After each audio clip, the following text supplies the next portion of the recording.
Tuhan bersamamu.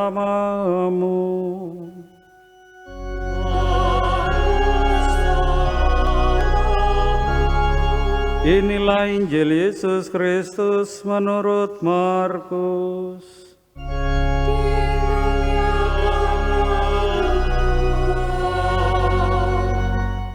Sekali peristiwa Yesus mengajar di hadapan orang banyak, katanya, "Beginilah perumpamaan tentang kerajaan Allah.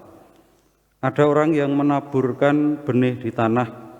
Pada malam hari ia tidur dan pada siang hari ia bangun. Benih itu bertunas dan tumbuh. Bagaimana terjadinya orang itu tidak tahu.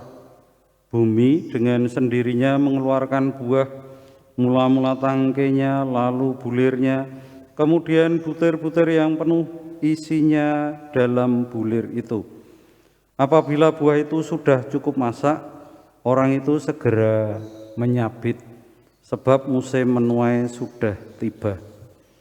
Yesus berkata lagi, "Dengan apa kita hendak membandingkan kerajaan Allah itu? Atau dengan perumpamaan manakah kita hendak menggambarkannya? Hal kerajaan itu seumpama biji sesawi yang ditaburkan di tanah. Memang biji itu yang paling kecil di antara segala jenis benih yang ada di bumi. Tetapi apabila ditaburkan, benih itu tumbuh dan menjadi lebih besar daripada segala sayuran yang lain, dan mengeluarkan cabang-cabang yang besar, sehingga burung-burung di udara dapat bersarang dalam naungannya." Dalam banyak perumpamaan semacam itu, Yesus memberitakan firman kepada mereka sesuai dengan kemampuan mereka untuk mengerti. Dan tanpa perumpamaan, ia tidak berkata-kata kepada mereka. Tetapi kepada murid-muridnya, ia menguraikan segala sesuatu secara tersendiri. Demikianlah Injil Tuhan.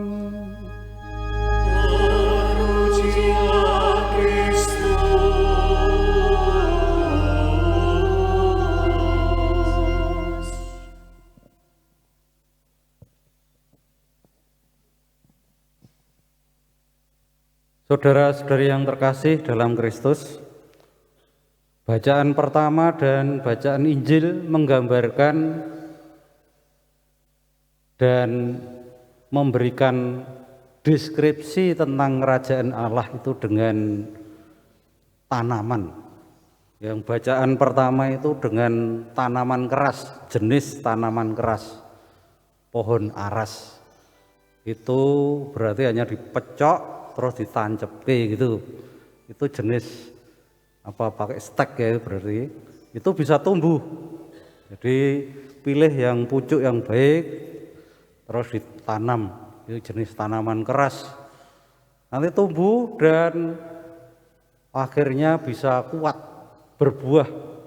Burung-burung di udara bersarang di situ. Ditanam di pucuk gunung. Nah, yang Injil menggambarkan juga tanaman tapi sayuran.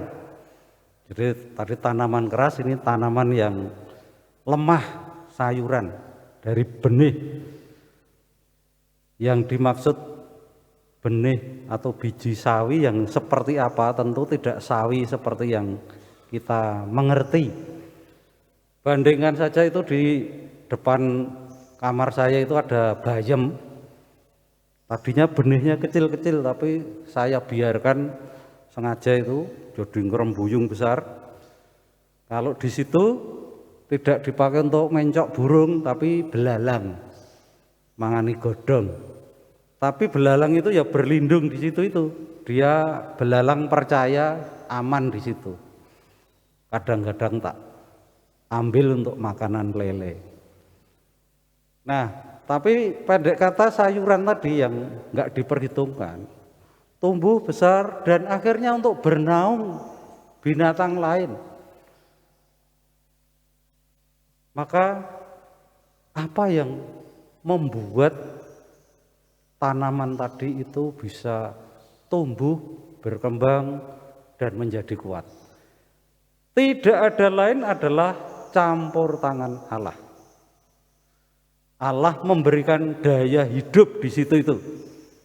Kalau tidak diberikan daya hidup oleh Allah sendiri, itu tak mungkin untuk menjadi tumbuh, berkembang dan kuat, bahkan untuk berlindung ciptaan lain. Ini gambaran ini untuk mengantar pemahaman para murid bagaimana Allah itu merajai dunia dan secara istimewa merajai manusia. Kalau kita itu bernaung, berlindung dan dengan kesadaran yang penuh saya itu lemah di hadapan Tuhan, maka daya kekuatan Allah akan nampak dan akan diberikan tumbuh pelan-pelan. Kita tidak tahu dari mana kekuatan saya peroleh.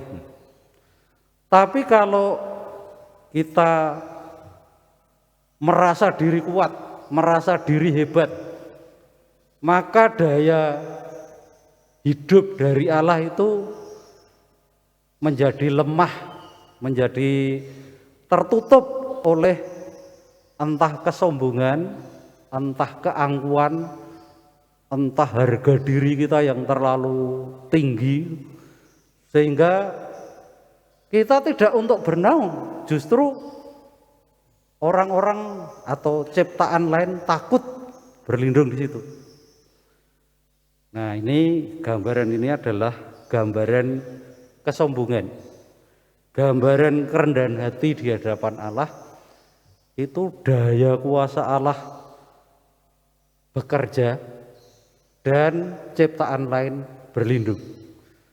Tapi kalau kita mengandalkan diri, merasa hebat, merasa kuat, daya kuasa Allah justru tidak nampak. Yang nampak adalah kesombongan saya, keangkuhan saya. Orang-orang takut.